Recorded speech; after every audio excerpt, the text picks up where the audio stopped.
আমি মনে করি যে সারা বাংলাদেশে যে পরিবহন সেক্টরের একটা নতুন ডাইমেনশন ক্রিয়েট হবে, নতুন আপনার চরিত্র ক্রিয়েট হবে।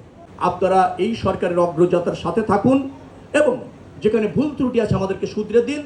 হতে রিক্রুটমেন্টে গিয়েছি, কারণ প্রকল্প আকারে যদি যায়, এটা প্রকল্প আকারে উপস্থাপন করা, পাস করা, টেন্ডার করা, ইন্টারন্যাশনাল পেতে আমাদের 1.5-2 বছরের মতো লেগে যায়, মিনিমাম 1.5 বছর লেগে যায়।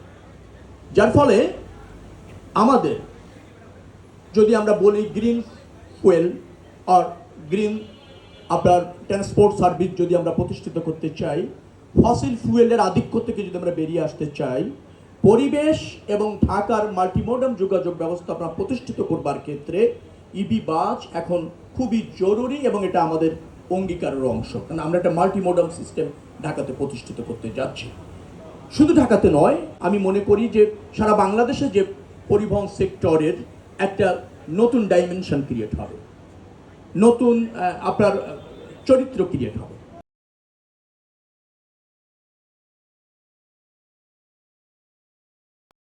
যেটা যাত্রী বান্ধব হবে, মনোরম হবে, নিরাপদ হবে।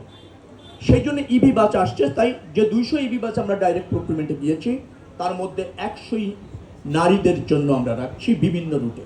তার মানে হচ্ছে রুট আরও বাড়ছে, বাসের সংখ্যা বাড়ছে, নারী বাস পরিষেবা নিশ্চিত হচ্ছে, শুধুমাত্র এই 3 জেলায় নয়, অন্যান্য বিভাগেও।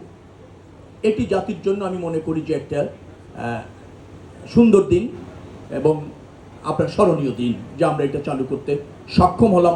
অনেক সীমাবদ্ধতার মধ্যে অল্প সময়ের মধ্যে চলল, সেটা দিন দিন প্রসারিত হবে, জনবান্ধব হবে এবং আপনাদের কর্তৃক অ্যাপ্রিসিয়েট হবে।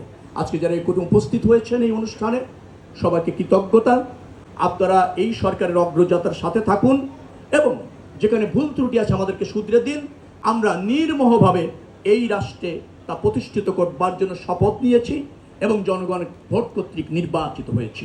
যারা উপস্থিত হয়েছেন তাদের ব্যক্তি জীবন সুন্দর হোক, সফল হোক, এই প্রত্যাশা রাখে আজকের একটু পরেই এই নারী যাত্রীদের নিয়ে নারী বান্ধব বিশেষ বাস ঢাকার রুটে এবং at the same time Chattogram এবং বগুড়া রুটে চলাচলের শুভ উদ্বোধনের শুভ অগ্রযাত্রা কামনা করছি। ধন্যবাদ সবাই।